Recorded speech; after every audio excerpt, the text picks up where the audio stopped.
to Los Angeles, you also worked for another legend at Casablanca Records. So how did that start? How did that come about? You mean Gerald Busby? Yes. How did that come? How did that? Well, I really wanted to come out to Los Angeles to go to school, and my mother was like, "You're going to go to Fordham," and I was like, "But I don't want to go to Fordham," and and so I did a year and a half at Fordham because I couldn't do anything until I was 18. Okay. And Hal Jackson had a teen pageant called Talented Teens, and so they were going to do the international contest in Los Angeles. So I packed 2 bags, a bag of acting books and scripts, and I packed a bag of clothes, and I told everybody, when I go to California, I'm staying. And so I did. I had $500 in my pocket. I thought I was rich, didn't have a clue.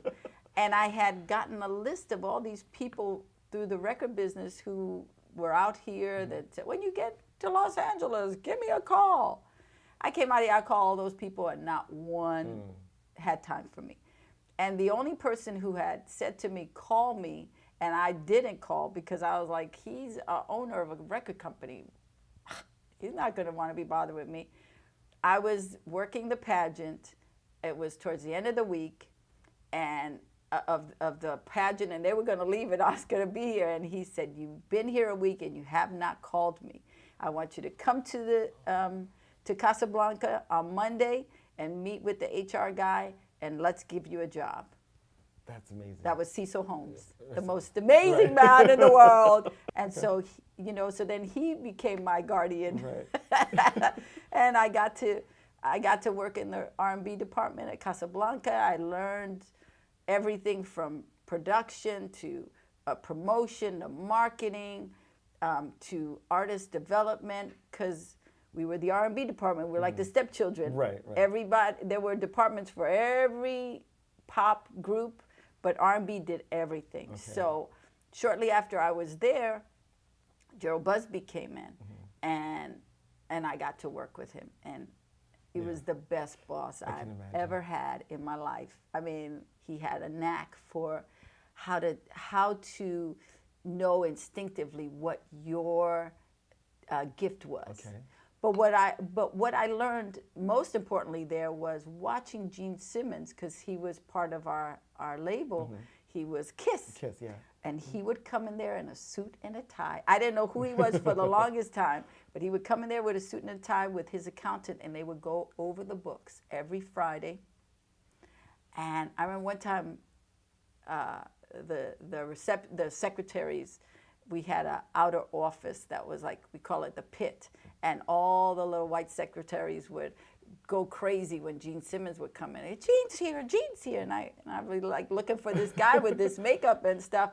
And then one day I met him, and that's Gene Simmons. I would have never known who he was. But he taught me a lot. Not that I knew him, but just by watching what he did, how he took care of business.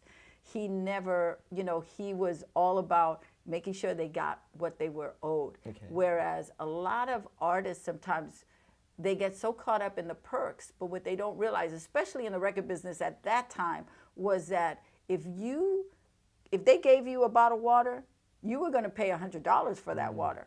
You were in the red as soon as you signed with that label. Interesting. So unless your first album was not just a million seller, but it had to make $1 million, that was the only way you would be out of the red at that time.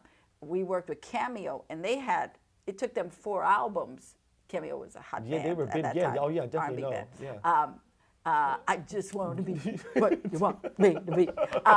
Anyway, and so I learned a lot about contracts and what you had to do and marketing, and it really, at the end of the day, talent is just a really little part. That the big thing is how you market.